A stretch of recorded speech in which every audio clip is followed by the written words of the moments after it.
Welcome back everyone to my Let's Play of Final Fantasy I for the Nintendo Entertainment System played on the Wii Virtual Console. It's time for Marty Mouse, Milo, Wimbley, and Fibbs to head to the bottom level of the Gurgu Volcano to take on Kary, the Fiend of Fire, the second of the 4 elemental fiends that these 4 rat heroes need to defeat to restore elemental powers to the world and basically restore order to world in chaos. So, the first time we went in here, we went into that section up there, and there was a lot of treasure, so we skipped a large section of the Gurgu Volcano by just going to the west there, so we already cleared that section out. So, these next few floors are going to be pretty quick going because they're mainly covered in lava tiles. Lava tiles, although they damage you for 1 hit point per step in them, you want to walk in them as much as possible because when you walk on a lava tile or any damaged tile, in a future dungeon there's going to be ice tiles that function as lava tiles, you won't be getting into any random encounters. So in the end you actually end up saving hit points by not getting into those random encounters and losing hit points in battle. So, we got some new enemies here, Cerebus. So, a lot of these enemies will use multi-targeting fire attacks. Scorch is a pretty weak attack though, so you don't really have to worry about it. But if someone uses something like Blaze or Fire 2, you want to have Fibbs cast the A Fire spell. Yeah, Scorch is slightly weaker than a Fire 1, I believe. So yeah, not gonna really hurt you that much, so save your A Fires for big spells like Fire 2, which Red Gargoyles use, or the Blaze spell that Red Dragons use. So we're gonna try to stay in the lava as much as possible. All those other areas are kind of dead ends, so there'll be a few dead ends later on, but I'm just gonna go into those because there's rooms at the end of those dead ends. So I just want to show off what's in those rooms. So after a few steps through the lava, feel free to use your heal potions up here. Save your spell charges for at the end for when you have to fight Kary, the Fiend of Fire. Kary's a pretty interesting fiend. Most, well, obviously the fiends are bosses, and most boss fiends have flags to prevent status ailments from working on them, but Kary is actually weak to status effects. So we may try to use a slow spell on her to reduce her amount of attacks that she gets. Slow actually does work in this game. Whatchamacallit, Kary is based on a Dungeons and Dragons monster called a Malrith.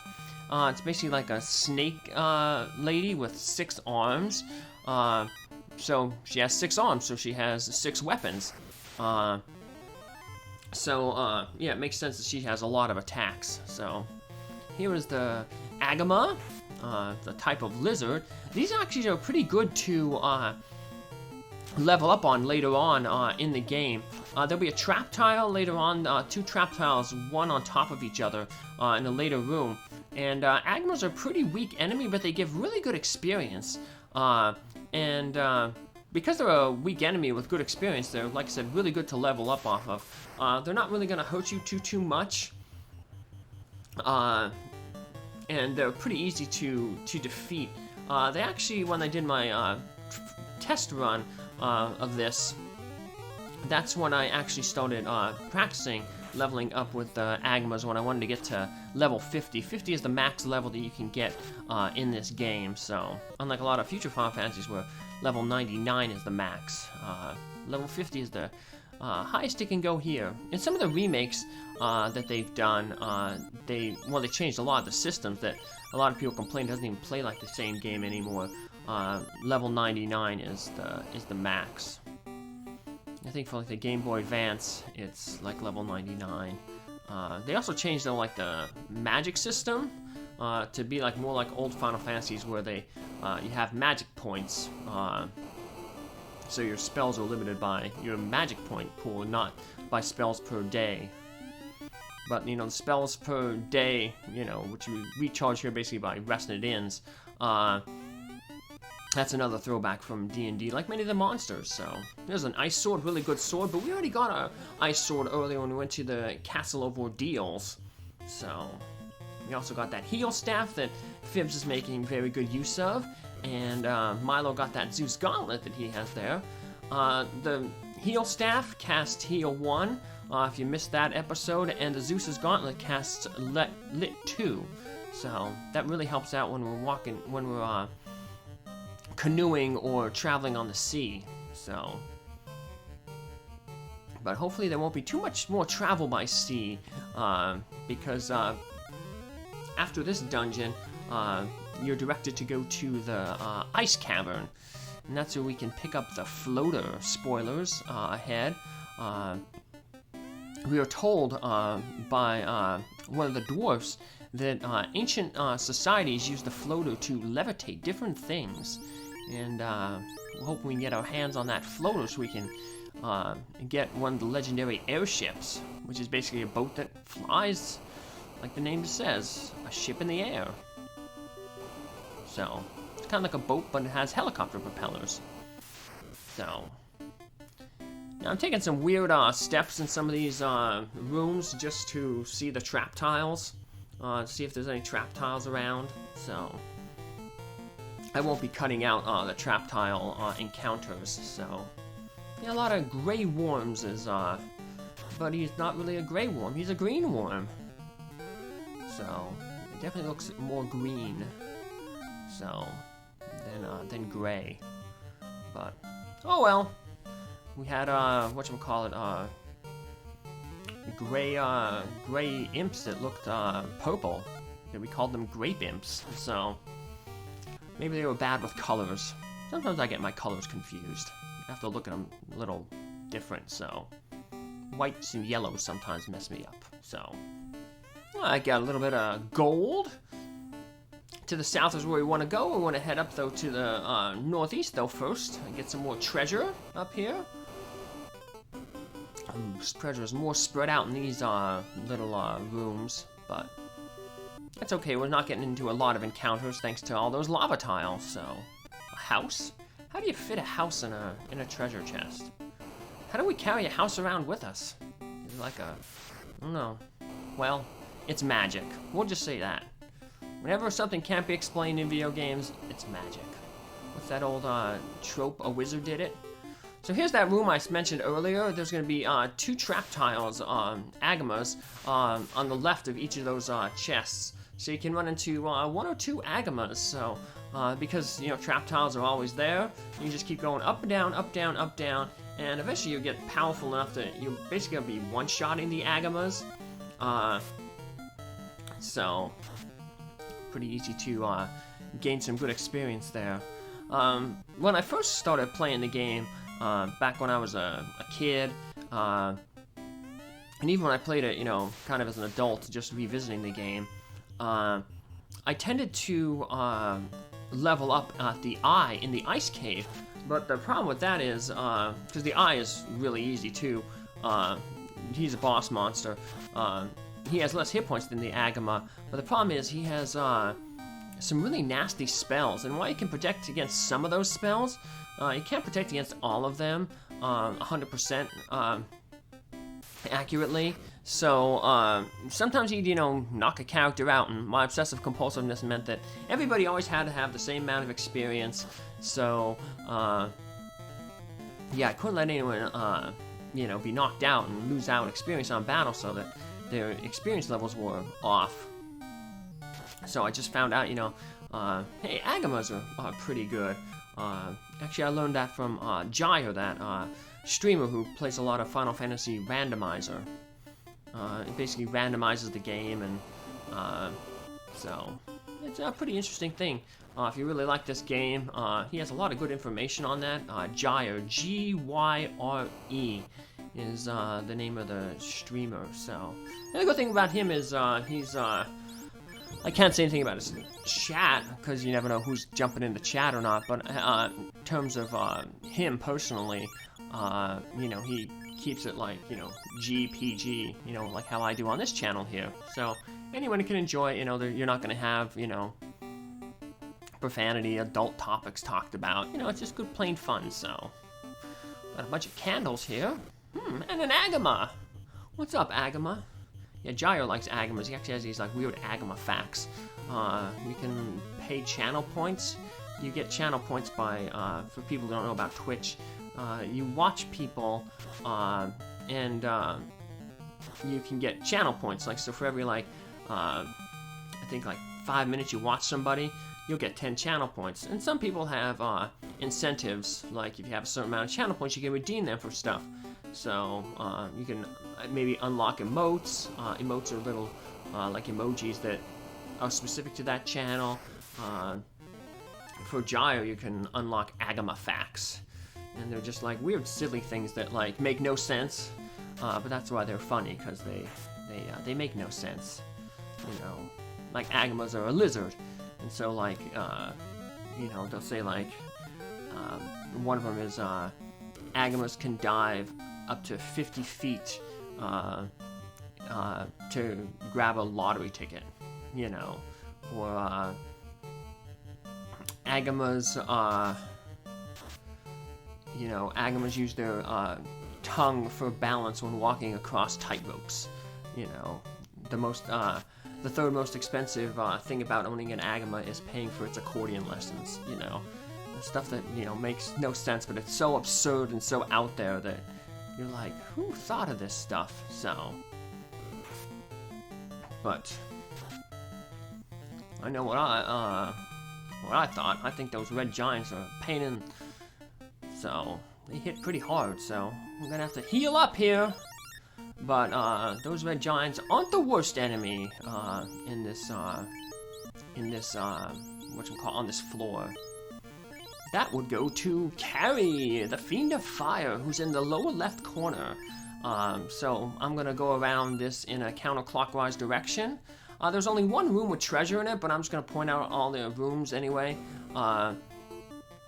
These rooms here where there is treasure, they're all empty. So, yep. Yeah, that wasn't I just checked to make sure that wasn't a trap tile. So it just so happened I got a random encounter right on top of that chest, so. Yeah, many of these chests are empty. I'm not sure if any of them, though, are linked chests. There was a few chests that were empty on the previous floors that were linked chests that were linked to chests on the same floor. So I know the on the far right there was an empty chest that is linked to a chest on the far left. So if you picked up the one on the right first, the one on the left would be empty, but we picked up the one on the left first because the entrance, or the staircase down to here was on the right, so no trap tiles in this one. So we have a few more rooms here up on the top to go through. The main treasure is over on the left, the room directly above Kary. So if you're just going to grab that treasure, you would just, as soon as you enter the center of the room here, you would just take a left. And that would take you to a room with, I believe it's the Flame Mail. So, in this game, we got a level there. Yeah, that Agama was not a trap tile, but I'll keep fights in that have level ups. So, you can kind of see where the levels are going. Anyway, that room has 2 trap tiles in it, so you have to fight 2 monsters to get the treasure. Just stick in the lava as much as possible. As I said, that 1 hit point per step, much safer than, you know, getting into random encounters. Because you'll be encountering like red giants, and as you saw earlier, those things hit pretty hard, so you get hit for like 100-some damage on Wimbley. So, alright, here's the room coming up with the treasure. So we have a trap tile right here, an Agama, and then we'll have another trap tile, red dragon, on the chest in front of the, in the tile in front of the chest. So, but you can run from both of them, so it's okay. So, some trap tiles aren't necessarily, you know, considered boss tiles. The only time it's really considered a boss tile is if it's like you a special item. Like for instance, the we had to get the crown. So the trap tile in front of that was the wizards. So it was given a boss tile because I guess they don't want you running from a plot important item. It'd be too easy to get it then. So red dragon. Yep. So I make a bad move here. I should have whatchamacallit, cast a fire. So yep. Because as you can see, Blaze hurts really bad. But luckily we have the life spell and we can run from this because it's not a boss battle. So I can keep everybody on the same experience. So yeah, you only gain experience if you complete the battle. So yeah, we can just use the Fibbs' life spell to get everybody back on their feet. And then we can use our heal potions to heal ourselves up. So definitely heal ourselves up because we have to fight that Agama when we leave here. So whatchamacallit, but yeah, the interesting thing about the life spell is there's also a life 2 spell, life 2, but we won't be able to use that because it's only available to the white wizard, and we won't be class changing Fibbs to the white wizard. But life 1 and life 2, they're both can only be used outside of battle. So yeah, there's no way to revive characters in battle in this game. Some of the remakes change that. They actually give items like the Phoenix down, so you don't necessarily need a white mage to get your characters back on their feet if they're knocked out in battle. Like I said, that goes with in some of the remakes, and why some people complain about the remakes. That it kind of takes away the spirit of the game. You know, this game was designed, you know, to play a certain way, and I guess that's a problem sometimes with remakes. They add features that, you know, weren't available in the initial game, and it changes the way that the game plays. So it takes away, like for instance with magic and stuff, it takes away some of the challenge, you know. There is a ROM hack though that apparently does get a lot of good reviews. I forget what it's called. I don't really do ROM hacks. I mean, there's like 1 or 2 that I might play, but that apparently works to correct like all the bugs in this game. Like so, like dark, tempo, saber, stuff like that works. The elemental swords and like dragon swords, stuff like that would actually work as intended. So, well, here's the second orb. Is it you, the tinder that defeat the fiend of the earth and disturb my sleep? I, Kary, will now show you the force of fire. And there is Kary. So yeah, she's weak. You can stun her and put her to sleep. So she has a 37.5 chance to cast Fire 2, Darker Hold. Fire 2 obviously is the big one. So we want to get a fire up with Fibbs there as soon as possible. So he also has, as you can see, 6 attacks. So hey, if we manage to get a slow spell on her, that would definitely help because it would reduce her intelligence as you only be able to hit once. So slow actually, like I said, does work. So, but pick up took a big hurt there from Fibbs, so heal himself up. Also get a fast spell on Marty. He can start dealing some damage fast. Gives an extra hit, so right now Marty's doing 3 hits. You can get up to 4 now with the fast spell on him. I just figured I'd go with Marty first, because Marty has a little bit greater attack power. Wimbley's mainly getting his damage based on his doing like crits and stuff. So we couldn't get the slow up, so I'm going to throw an Invis 2 up. Invis 2 will increase our ability to dodge attacks. That was a really poor roll with the ice 2 there on whatchamacallit, on Kary. So yeah, she's not weak to ice despite being the fire monster. So yeah, she's weak to status ailments, but hey, well, it paid off that we had Marty fasted there because he managed to put in the finishing blow to Kary. And that is the second fiend down, but that's not about just defeating the fiends. Remember, we have to defeat the fiend and then put the orb on the altar that the Fiend was guarding to restore the light to it. So yeah, defeating the Fiend is just one half of the equation. So let's step on the altar. The darkness moves out of the orb. Now we have a second orb lit there in the upper left. We can step on the tile behind the altar and get teleported out. Woohoo! Now we can make our way back to Crescent Lake. Remember what the sages said, every time we defeat a Fiend, go back to talk with them. They're supposed to give new information, but sometimes they don't. I don't think they give anything new during this time. I think they only give it after the Earth Fiend. Well, they definitely give it after the Earth Fiend, and I think after the Wind Fiend, so the Air Fiend. But somebody does give new information back here in Crescent Lake, so...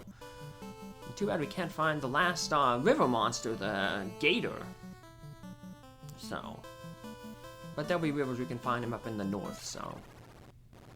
Alright. I wanna obviously restock our heal potions here. Whenever we have the chance, remember, restock your heal potions, so... Yeah, sell some of this armor that we got, sell some stuff. Because we're going to pick up a bunch of new armor and stuff in the, in the next dungeon, so. Yeah, unfortunately, none of our characters use the flame armor or the flame shield. In this game, elemental equipment gives resistance to the opposite element. So, flame gives you resistance to ice, ice gives you resistance to flame. Now this guy talks. For 10 years I probed for the floater, canoe north to the ice cave. So yeah, after we defeat Kary, the Fiend of Fire, that guy changes from, he wakes up, so instead of saying ZZZ, he says, you know, hey, this is where the floater is. So, a lot of people do the ice cave first for the Gurgu Volcano, because then you can avoid, you know, canoeing to the Gurgu Volcano.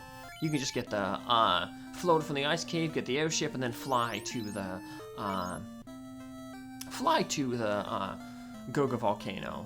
But it makes more sense in terms of like enemy difficulty to do the Gurgu Volcano first.